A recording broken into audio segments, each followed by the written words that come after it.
반갑습니다. 반갑습니다. 오늘도 예배 드리시기 전에 한번 옆에 가족들과 인사 나누도록 하겠습니다. 인사 한번 나눠볼까요?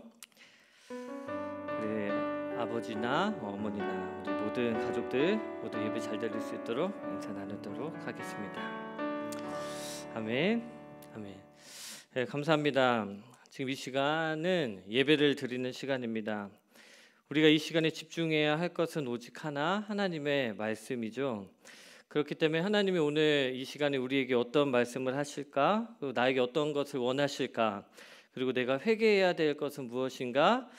이 모든 것을 좀 깨닫고 바로 실행에 옮겨야 할 시간이 바로 이 예배 시간입니다. 그렇기 때문에 좀 분주한 마음도 내려놓고 몸도 마음도 좀 단정히 하시고 예배 드리셨으면 좋겠습니다. 우리 다 같이 예배 드리도록 하겠습니다. 우리 예배 드리시기 전에 찬양 한 장만 부르기를 원하는데요.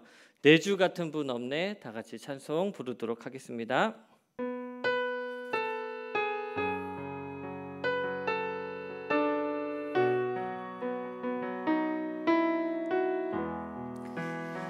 내 주 같은 분 없네. 내 주 같은 분 없네. 그 어느 누구도 내 생명 다하도록 주 얼굴만 구하리. 내 주 같은 분 없네. 그 어느 누구도 내 주 같은 분 없네. 이 땅 위에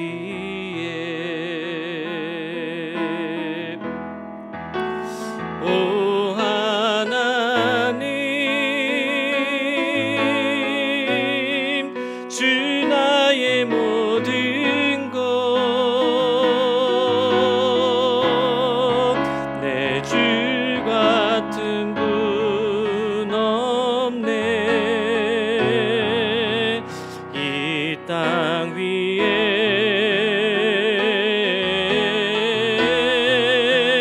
오 하나님, 주 나의 모든 것. 내 주 같은 분 없네. 이 땅 위에 우리 처음부터 다시 고백합니다. 내 주 같은 분 없네. 그 어느 누구도 내 생명 다하도록 주 얼굴만 구하리. 내 주 같은 분 없네. 그 어느 누구도 내 주 같은 분 없네. 이 땅 위에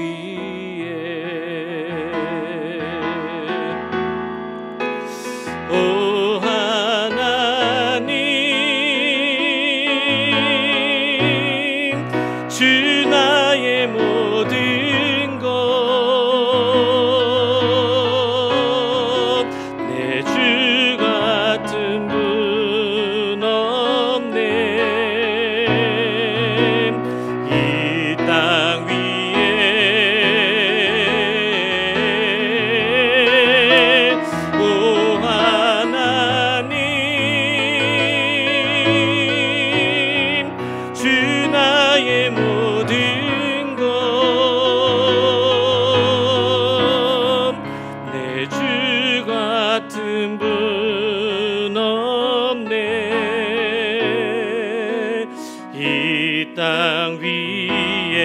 하나님, 주 나의 모든 것. 오 하나님, 주 나의 모든 것. 내 주 같은 분 없네. 이 땅 위에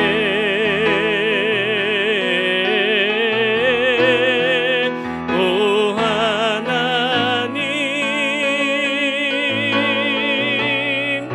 주 나의 모든 것.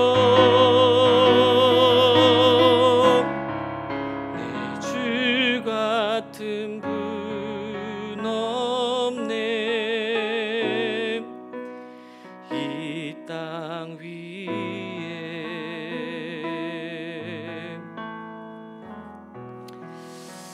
아멘. 아멘. 그러면 우리 이제 묵도하심으로 9월 27일 예배를 시작하도록 하겠습니다. 다 같이 묵도하시겠습니다.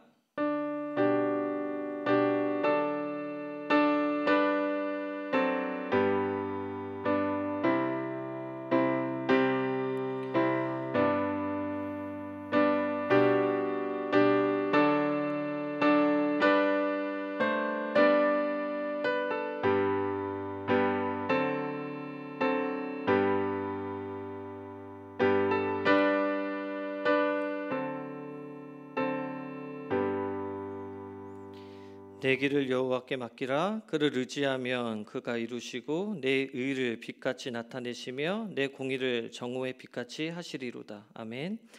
지금 이 시간 우리의 모든 것을 주님께 맡깁니다. 일부분만 맡기는 것이 아니라 전부, 내가 가진 모든 것, 내가 놓치고 싶지 않은 영역까지도 다 주님께 맡깁니다. 나보다 나를 더 잘 아시는 주님께서 내 공의를 정오의 빛같이 하실 것임을 신뢰합니다. 이 예배 가운데 이 고백이 더욱 확고해질 수 있도록 주님 도와주시옵소서. 이 예배를 기휘 받아주시며 예수님의 이름으로 기도드립니다. 아멘. 우리 시간 찬송가 312장 너 하나님께 이끌리어 찬송 부르도록 하겠습니다.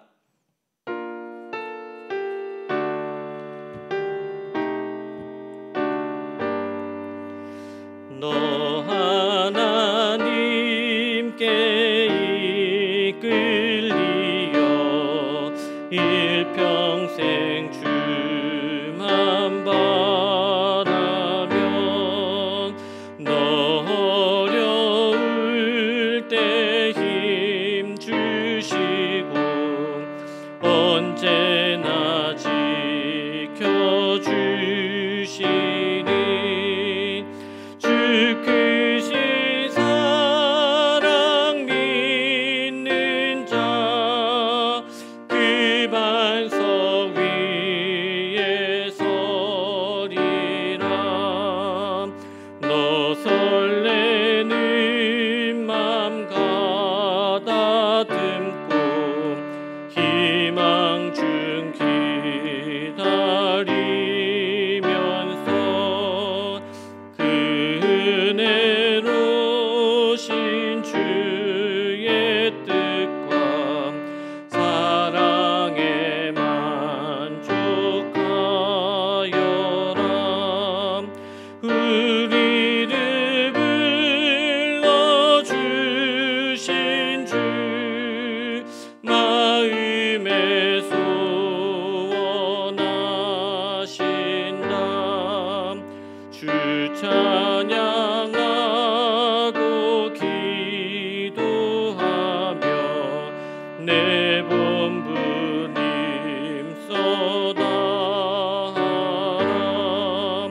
주 약속하신 모든 은혜 내게서 이루어지리라. 참되고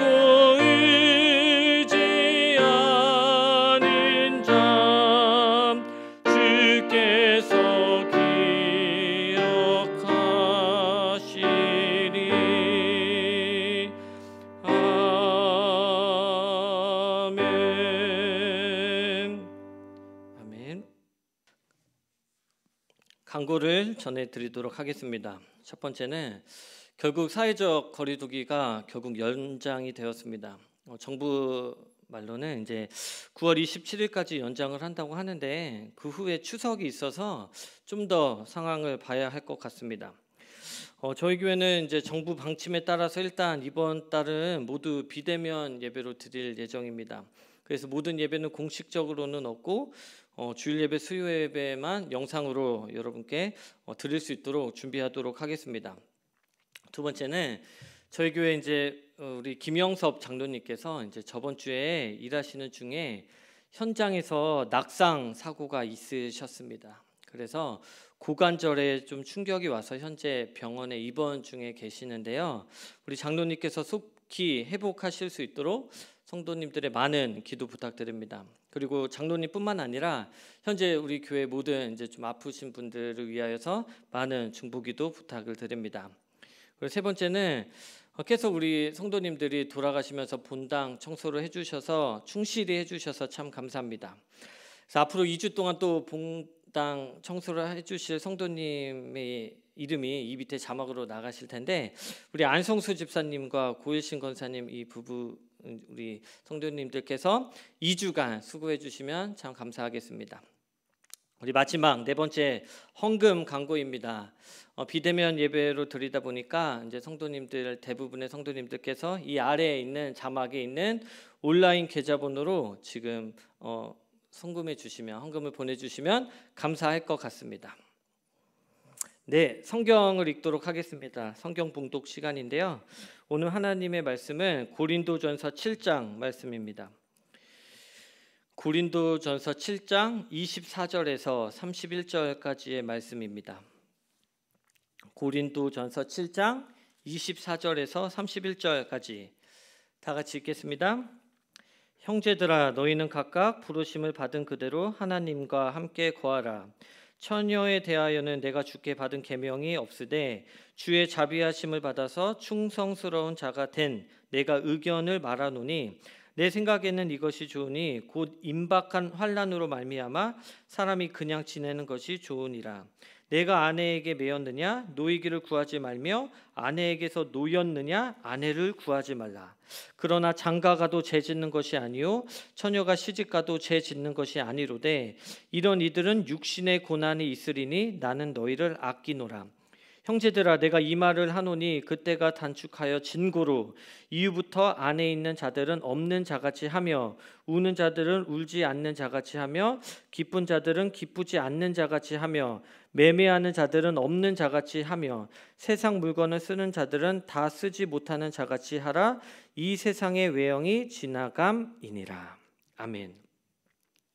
지금 이 시간 우리 김상동 목사님 나오셔서 있는 모습 그대로라는 제목으로 말씀 전해주시도록 하겠습니다. 많은 은혜 받으시기 바랍니다. 바울을 비롯한 예수님의 제자들은 그 당시에 곧 예수님이 오실 것 같은 그런 생각 속에서 신앙생활을 했습니다. 왜냐하면 주님이 죽으시고 3일 만에 부활하시고 40일 동안 이 땅에 계시면서 부활의 증거를 보이시고 제자들과 500여 성도들이 보는 가운데 하늘로 성천하시는 광경을 봅니다. 그래서 하늘 쳐다보고 있는데 천사들이 왜 하늘만 쳐다보느냐, 너희가 보는 가운데 하늘로 올리우신 예수님이 너희들이 올라가신 그대로 다시 오실 것을 보게 될 거다라는 말씀을 들은 제자들은 곧 예수님 오신다고 생각했습니다. 올라가시면서 성령을 사모하고 기다려라 했는데 10일 만에 오순절날 마가다락방에 정말 성령님이 오시고 능력을 받아서 힘있게 복음을 전하며 복음의 메시지가 곧 주님 오신다, 심판의 날이 있다, 그리고 주님 오시기 전에 많은 환난과 핍박이 있을 것이다, 이런 말씀을 전하는데 실제로 초대교회 많은 성도들이 환난과 고통과 어려움 속에 있었죠. 이 환난과 고통이 끝나면 곧 예수님이 오실 거다, 그때부터 종말이다라는 말을 많이 해왔는데 아직도 예수님 오시지 않고 종말이라고 합니다. 그래서 사람들은 예수님이 오신 이후부터 종말인데 지금이 정말 마지막 때, 종말 중에 이 마지막 때라고 말씀합니다. 우리가 잘 알고 있는 능력의 사도 바울도 초창기에 쓴 이 데살로니가 전후서가 신약 성경에서 가장 먼저 쓰여졌고 제일 나중에 쓰여진 요한계시록 내용도 종말에 관한 내용이죠. 이 데살로니가에 오래 있지를 못했습니다. 약 한 3개월 가량 머물면서 이 복음을 전하고 다시 오실 예수 그리스도에 관한 말씀을 전하고 아덴으로 떠나고 그리고 고린도에 왔을 때 들려오는 얘기가 이 데살로니가 성도들의 신앙에 무슨 문제가 있음을 발견하고 그들의 신앙을 바로잡아 주기 위해서 쓴 편지가 데살로니가 전서 후서입니다. 그래서 데살로니가 전후서를 보면 예수님이 곧 오시긴 오시는데 너희들처럼 아무것도 일하지 않고 그냥 예배당에 모여서 기도만 하고 있고 자녀들도 학교 안 보내고 이상한 잘못된 형태의 신앙생활하면 안 된다 그러면서 주님이 언제 오시는가 하는 이야기를 어떤 과정을 통해서 오시는가 하는 내용을 기록한 책이 바로 데살로니가 전후서입니다. 실제로 오늘 읽은 계속해서 요즘 우리 고린도 전서에 관한 교회 문제점에 대해서 바울에게 질문했던 그 질문에 답을 하면서 고린도 교회의 잘못된 신앙을 바로잡아 주면서 이 결혼의 문제, 가정을 어떻게 꾸릴 것인가 하는 문제에 대해서 교훈을 하는 이 교훈의 배경에는 곧 예수님이 오신다고 하는 철두철미한 종말 의식을 바울이 갖고 있었음이 분명합니다. 그런데 바울이 나중에 감옥에 갇히고 쓴 편지 에베소서라든지 디모데전서, 후서, 이런 골로새서를 이렇게 보면 그때부터 이 종말에 관한 얘기가 좀 사라지면서 오실 주님을 기다리면서 성도들이 이 세상에서 어떻게 복음을 전하며 이 하나님 앞에 거룩하게 해야 되는가, 구원의 감격과 신앙의 바른 자세에 대해서 설명하고 있고 종말에 관한 예수님이 곧 오신다는 내용이 쑥 들어가 있는 것을 보게 되어집니다. 지금 이 시대에 정말 마지막 때에 이 바울이 우리에게 종말 의식을 가지고 전해준 이 말씀의 의미를 이 시대에 정말 적용하고 바르게 우리가 이해를 하면서 살아가는 것이 정말 중요한 때라는 것을 알 수 있게 되겠습니다.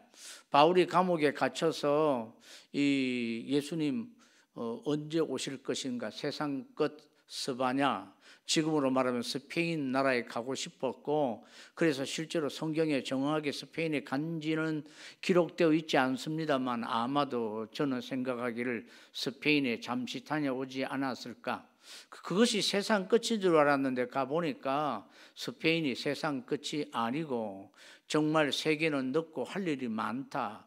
그래서 디모데나 디도로서를 기록하는 것을 이렇게 내용을 읽어보면 교회를 바르게 이 제도를 통해서 굳건하게 세우고 장로, 집사 이런 제도를 통하여 교회가 어떻게 세워져서 복음이 어떻게 전파되어야 될 것인가를 이 기록되어지는 걸 보면서 아, 주님이 급히 오실 때가 지금 되지 않았구나, 바울이 늦게 깨달았음을 우리가 이해하게 되어집니다. 고린도 전서를 기록했을 때는 아주 긴박한 종말 의식을 가지고 있었죠.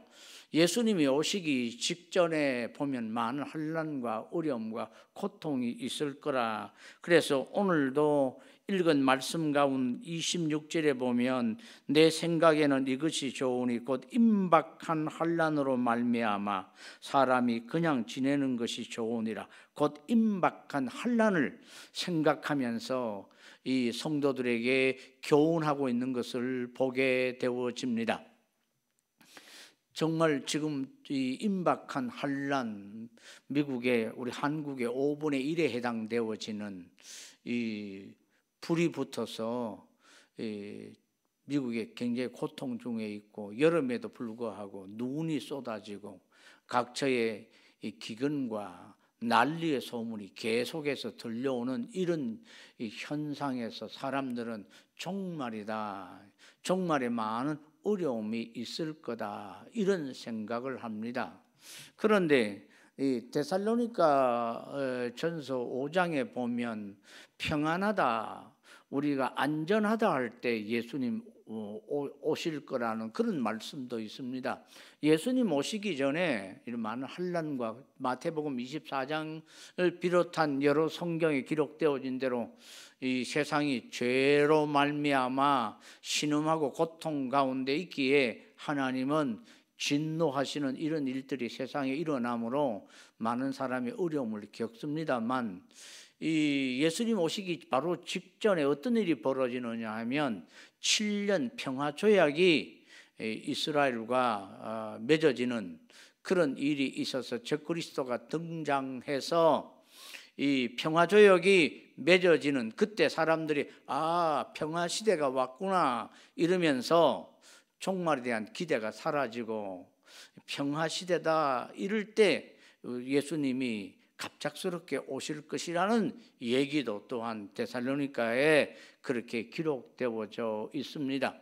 그러므로 예수 믿는 사람은 언제든지 오늘 밤이라도 주님 오실지 모른다라고 생각하면서 종말론적 신앙생활, 종말 의식을 가지고 하나님이 늘 지켜보시고 하나님 앞에 우리 모두가 심판대에 서야 된다는 이런 사실을 깨달으면서 거룩하게 우리 자신을 복종하며 하나님을 영화롭게 하고 기뻐하며 기도하며 감사하며 신앙생활을 해야만 할 겁니다. 저는 늘 사랑하는 우리 성도들에게 말씀을 매일매일 반복하면서 말씀을 전할 때마다 여러분에게 전한 내용이 무슨 말씀입니까? 거룩이라고 하는 것입니다. 예루살렘 성이 멸망하려고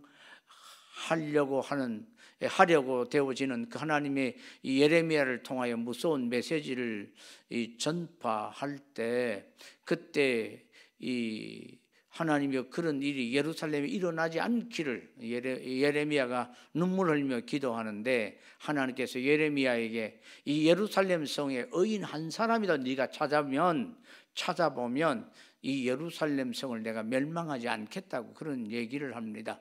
우리 서울을 살리는 비결, 대한민국을 살리는 비결, 마지막까지 하나님의 복음을 전하면서 복음을 전하는 나라 세우는 이 일에 우리 엘림교회 성도들이 거룩하게 살고 의인으로 살아서 너와는 하나님 앞에 은혜를 입어 의인이 되었던 것처럼 우리도 하나님의 은혜를 사모하며 거룩한 주의 의로운 백성으로 살아야만 합니다. 그런데 이런 긴박한 환난 가운데 어떤 자세로 신앙생활을 해야 되느냐?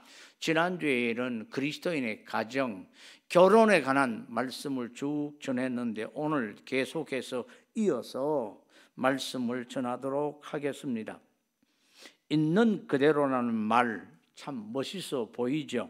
어떤 데는 너무 격식을 차리지 않는 말처럼 보입니다만, 예를 들어 사람의 모습을 있는 그대로 받아 적거나 드러내는 것은 멋있어 보이기도 하지만 내 내면의 모습이 있는 그대로 다른 사람에게 적나라하게 드러난다면 어떤 일은 수치스럽기도 하고 부끄럽기도 하고 실제로 숨기고 싶은 그런 모습들이 우리에게 많을 겁니다. 특별히 이 최소 단위의 교회인 가정 부부 생활에 있어도 약간 감출 것은 감추고 남편에게 드러내고 싶지 않는 것, 아내에게 감추고 싶은 것, 이런 것들이 부부의 삶에도 있을 겁니다. 그래서 있는 모습 그대로 우리 서로 인정하며 살아가는 것 참 중요하다고 많은 사람들이 그렇게 얘기하고 상담가들도 많이 그렇게 상담을 해줍니다.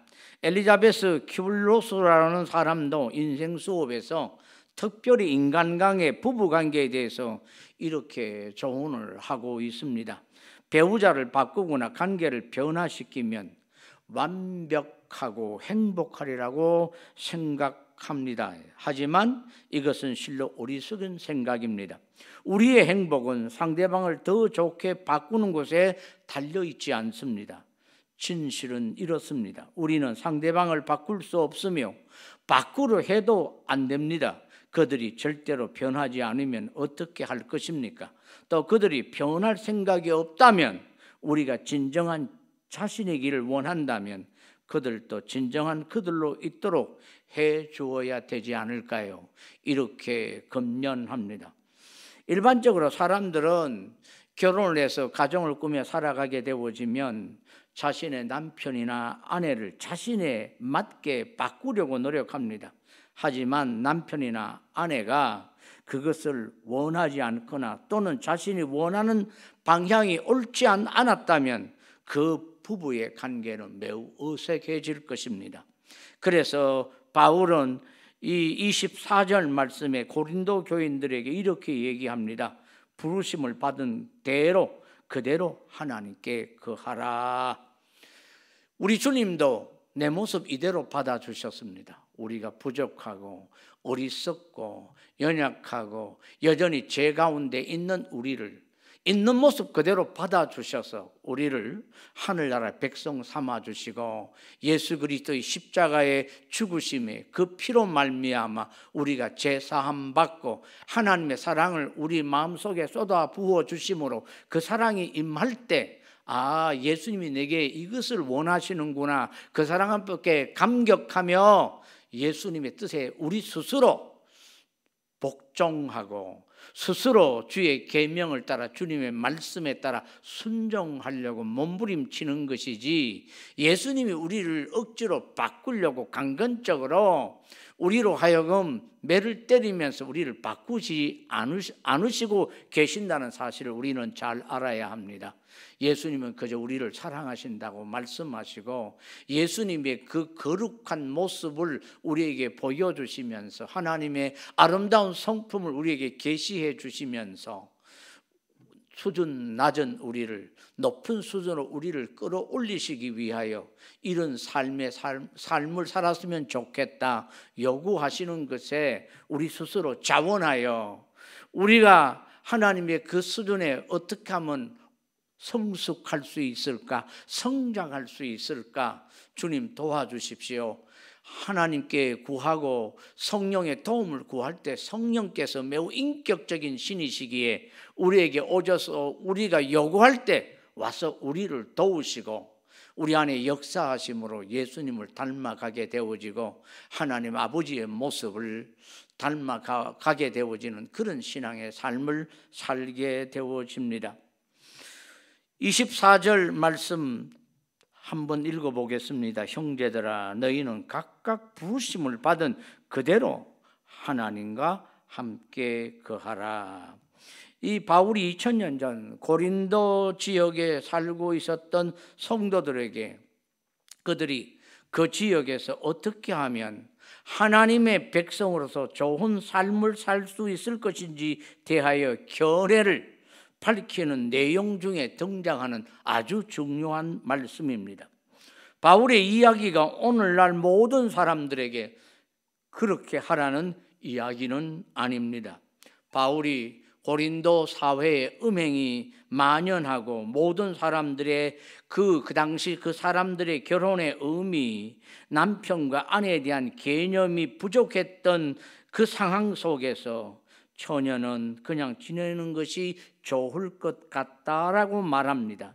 아내에게 매였으면 노이기를 구하지 말고 노였으면 아내를 구하지 말라고 이야기하는 것입니다.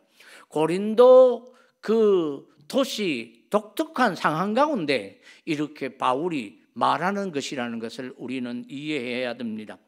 바울이 우리에게 아주 강조하는 중요한 내용이 뭐냐면 정욕을 따라 육체의 욕심을 따라 아내를 구하는 것, 남편을 구하는 것, 그래서 눈에 보이는 우리 눈에 어떤 예쁜 여자, 멋있는 남자, 돈 잘 버는 남자, 이런 세상의 욕망에 의해서 결혼의 상대방, 대상을 구하지 말라고 하는 이야기입니다. 있는 그대로 차라리 살아라. 왜냐하면 정말 예수님이 가까이 오실 때가 되면 큰 환난이 임하게 될 건데 그 시대의 거룩을 유지하려고 그러면 어떻게 하냐 하는 이런 얘기입니다. 그래서 남편은 아내를, 아내는 남편을 있는 그대로 받아들이고 존중하며 살아라고 우리에게 교훈하고 있습니다. 대부분 이 결혼한 부부들은 이 앙케이크를 조사해 보면 남편이나 아내에게 가장 듣기 싫은 소리가 바로 비교하는 것이라고 이야기를 합니다. 자신의 남편과 다른 집 남편을 비교하거나 자신의 아내를 다른 집 아내와 비교하는 것, 굉장히 듣기 싫은 소리라고 하죠. 우리가 이미 말씀한 대로 있는 그대로 아내와 남편을 받아들여야 함에도 불구하고 아내의 모습을 다른 아내와 비교해서 당신도 그랬으면 좋겠다, 당신도 좀 그런 이웃집 남편처럼 그랬으면 멋있는 그런 남편이 되었으면 좋겠다, 결과적으로 채워질 수 없는 요구를 하는 이런 비교를 우리는 던져버려야만 합니다. 그래야 가정이 거룩을 유지할 수 있는 아주 중요한 요소라고 하는 것을 바울이 우리에게 교훈해 주고 있습니다. 이런 얘기를 계속하면서 25절에서 27절 말씀을 우리가 한번 읽어보면서 바울이 하는 의미를 잘 이해를 해야 되겠습니다. 25절 말씀 읽겠습니다. 처녀에 대하여는 내가 주께 받은 계명이 없으되 주의 자비하심을 받아서 충성스러운 자가 된 내가 의견을 말하노니 내 생각에는 이것이 좋으니 곧 임박한 환난으로 말미암아 사람이 그냥 지내는 것이 좋으니라.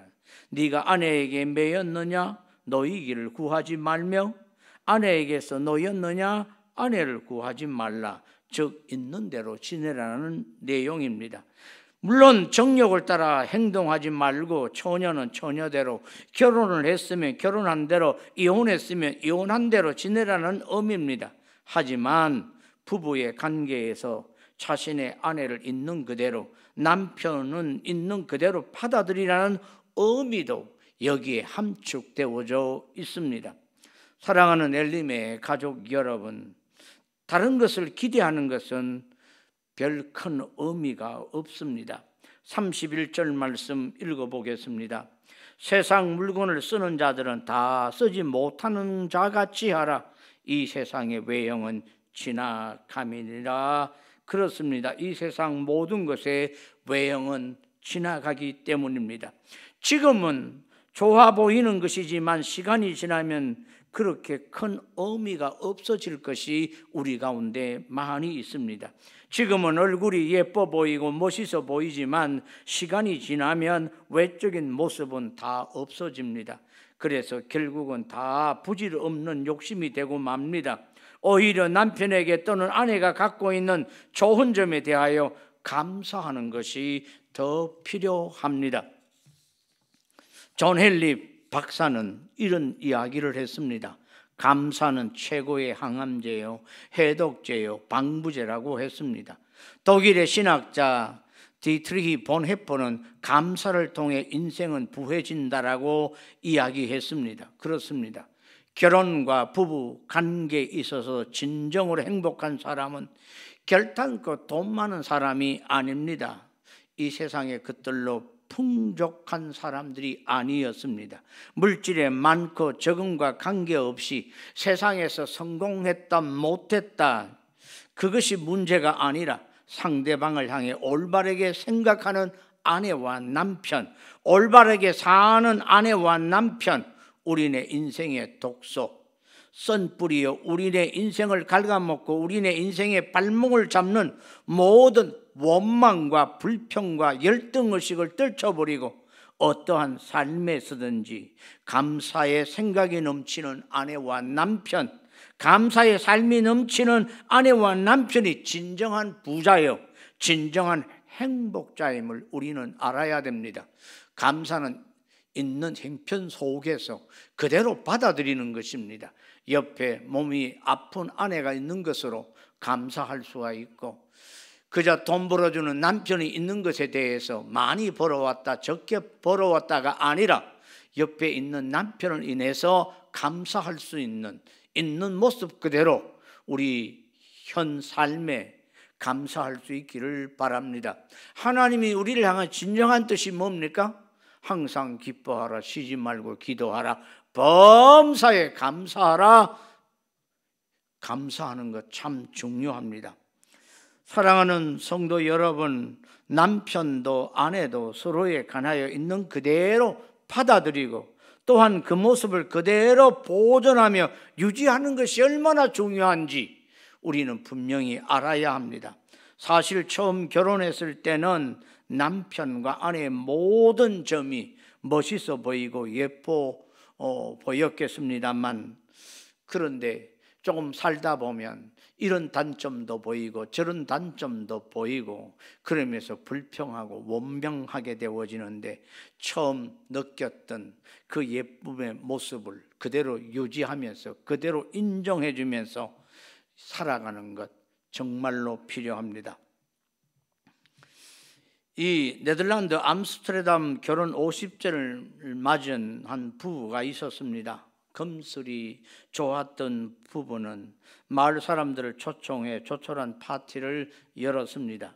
사람들은 모두 부부의 기념일을 진심으로 축하해 주었고 또 많은 선물을 가져왔습니다. 그렇게 축하의 분위기가 무르익었을 때 부부는 방에 들어가 작은 꽃병 하나를 가지고 나왔습니다. 그 꽃병은 매우 낡았을 뿐만 아니라 이미 깨져버린 상태였습니다. 사람들은 꽃병을 가지고 나온 이유가 궁금해졌습니다. 아내 되는 분이 그 꽃병을 들고 사람들에게 이런 이야기를 합니다. 남편이 제게 청혼을 한 지 정확히 51년이 지났습니다. 처음 남편에게 프로포즈를 받았을 때 전 너무 놀라서 탁자 위에 있는 꽃병을 깨뜨리고 말았습니다. 그 꽃병이 바로 이 꽃병입니다. 그리고 저는 50년의 결혼 생활 내내 이 꽃병을 바라보며 처음 결혼을 결심했을 때 사람과 마음을 되새기며 지금까지 살아왔습니다. 그 자리에 있던 많은 사람들이 부부가 어떻게 50년 넘게 계속해서 좋은 관계와 사랑을 유지할 수 있었는지에 대한 비법을 알 수 있었다고 합니다. 바울이 말한 것처럼 이 세상의 외형은 다 지나갑니다. 젊었던 모습도 예뻤던 모습도 다 지나갑니다. 그럼에도 불구하고 남편과 아내가 오랫동안 서로를 받아들이고 이해하고 사랑하며 지낼 수 있는 것은 있는 모습 그대로 받아들이기 때문에 그렇습니다. 남편과 아내 관계를 성경은 교회와 예수님의 관계로 설명을 하고 있습니다. 교회는 성경에 많은 여자로, 처녀로, 또 아내로 이렇게 설명하는 구절이 많이 있는데 오늘은 시간이 없기 때문에 그 말씀을 드릴 수는 없습니다만, 여러분 뿐만 아니라 교회 안에서의 삶도 성도들 있는 모습 그대로 받아주는 것, 이것이 사랑입니다. 그 성도의 약점도 있는 모습 그대로 인정해주고 받아들일 때 스스로 그 성도들이 약점을 장점으로 바꿔나갈 수 있도록 도와주는 것, 서로 부딪히면서 우리가 아름답게 다듬어져 가는 이 엘림의 가족이 되어지는 이런 공동체. 그래서 최소 단위의 교회가 가정에서부터 여러분 부부의 삶에서 있는 모습 그대로 봐주고 거룩해 준 사랑이 있는 그런 가정이 되기를 원하고, 그런 사랑을 자녀에게 보여주고 자녀들이 부모님들이 사랑하는 모습 속에서 하나님 나라가 그 가정에 임한 것을 보고 하나님의 백성으로 어떻게 부모님을 섬기고 사랑하는가를 가르쳐주고 실천하는 거룩한 최소 단위의 교회가 되어야 되고, 넓은 의미에서 몇몇 가정들이 모인 우리 교회, 천국의 가정으로서, 가족으로서 있는 모습 그대로 우리가 지켜보고 봐줄 수 있는 그런 교회가 되었으면 좋겠습니다. 20대 만났던 멋있고 아름다웠던 그 모습, 아내와 남편의 모습이 50대, 60대, 70대가 되면 중년에서 노년으로 넘어가며 할아버지, 할머니가 될 것입니다.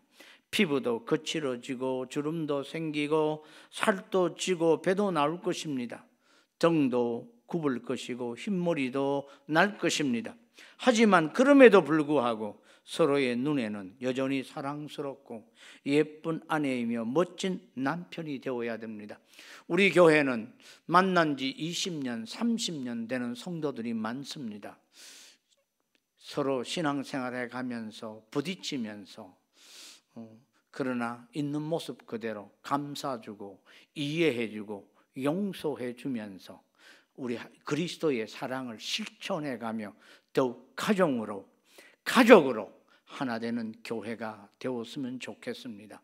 무엇보다도 이 마지막 때 거룩을 증거하고 하나님 나라에서의 교회를 증거하며 나타내 보일 수 있는 엘림의 우리 사랑하는 가족이 되기를 원합니다. 마지막으로 이 미국 대통령 지미 카터의 이야기를 하겠습니다. 대통령 시절보다 대통령을 그만둔 이후에 지미 카터가 매우 존경받는 사람이라는 것 우리가 잘 알고 있습니다. 이분은 늘 아내와 긴장 관계 속에 살았다고 고백을 했는데요. 아내로 인해서 상당한 스트레스를 많이 받았는데 이 스트레스를 받은 이유가 아내 로잘린이 시간을 잘 지키지 못하는 습관이 있었다고 합니다. 늘 중요한 만남을 가지려면 이 부부가 시간을 지키는 일이 정말 중요한 일이었다고 해요. 카터는 늘 늦지 않도록 미리 준비하고 대비하는데 이 아내 로잘리는 섬세한 사람이기 때문에 화장을 하고 옷을 차려입고 하는 일 때문에 늘 지체하고 몇 분씩 늦는 일이 자주 있었대요. 그래서 카터는 이 일 때문에 스트레스를 받아서 긴장하기도 하고 화를 내기도 했습니다.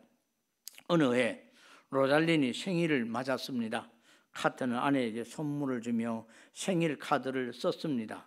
카드를 열어보니 여보, 오늘날까지 시간 문제로 당신을 너무 많이 괴롭혔다고 생각하오. 그러나 이제부터 당신은 시간 문제에 관해서는 내게 매이지 말고 자유하시오. 이런 글을 써서 생일 카드에 적어서 그렇게 선물을 줬습니다. 사랑하는 성도 여러분, 여러분의 남편과 아내 있는 모습 그대로 받아줄 수 있기를 바랍니다. 더 넓게 나가서 저 성도는 이랬으면 좋겠다, 저랬으면 좋겠다, 목사님은 이랬으면 좋겠다, 장로님은 이랬으면 좋겠다, 서로를 기대하는 기대가 있긴 있습니다만 우리가 사랑하기 때문에 그런 기대를 가질 수는 있겠지만 우선은 더 중요한 것이 있는 모습 그대로 받아주는 것, 그것이 종말에 있어서 우리가 거룩을 유지하고 불평하지 않고 원망하지 않고 우리 주님을 맞이할 준비를 잘하는, 그리고 기도할 때 응답이 있는 그런 신앙의 삶을 살아갈 수 있게 되는 것입니다. 우리 서로 자유할 수 있고 상대방이 자유할 수 있도록 하는 방법이 뭘까요? 진리를 알지니 진리가 너희를 자유케 하리라. 진리이신 예수님이 우리를 있는 모습 그대로 받아주시고 지금도 있는 모습 그대로 우리를 인정해 주시면서 여전히 내가 너를 사랑한다 라고 말씀하시고 계신다는 것입니다. 그 사랑에 감격한 우리는 내게 스스로 부족함이 있구나, 어떻게 하면 주님의 말씀대로 하나님을 사랑하고 이웃을 사랑할까? 내가 너희에게 새 계명을 주노니 내가 너희를 사랑한 것처럼 너희들은 서로 사랑하라는 이 주의 말씀을 생각하면서 어떻게 하면 사랑할 수 있을까? 사랑할 수 없는 우리 연약한 육신이 있음을 깨닫고 성령께 도움을 구합니다. 성령님 도와주시옵소서. 주의 계명을 지킬 수 있도록 도와주십시오. 그래서 주의 계명을 지킬 때 세상 사람들이 우리를 보고 우리가 예수님의 제자인 줄, 하나님의 사람인 줄 알게 되어짐으로 하나님께 영광이 되어지는 마지막 때의 거룩한 엘림 교회 되어지기를 주의 이름으로 축원합니다. 기도하겠습니다. 하나님 아버지, 있는 모습 그대로 임박한 환난을 맞이해서 가정이 거룩을 유지하고 부부가 거룩을 유지하며 교회가 거룩을 유지하며 우리 하나님 앞에 온전히 설 수 있는 조건이 뭐냐면 종말론적인 신앙, 있는 모습 그대로 임박한 진노 앞에 우리가 감사하며 살아갈 수 있는 비결이 뭔지를 바울이 우리에게 교훈해 주고 있는 교훈의 말씀을 바로 이해하며 실천해가는 우리 엘림의 모든 성도들이 되게 해 주시옵소서. 예수님 이름으로 기도하옵나이다. 아멘. 이제는 우리 구주 예수님의 무한하신 은혜와 만극하신 우리 아빠 하나님의 사랑하심과 성령님의 감동, 감화, 위로 내주하시고 충만하시고 교통하심이 있는 모습 그대로 서로를 받아주는 임박한 환난 앞에 우리가 어떻게 살아야 되는지 주의 이 교훈의 말씀을 잘 받아들이고 하나님께 영광을 돌리기를 원하는 사랑하는 주의 백성들과 자녀들 머리 위에 영원 무궁토록 함께 있을지어다. 아멘.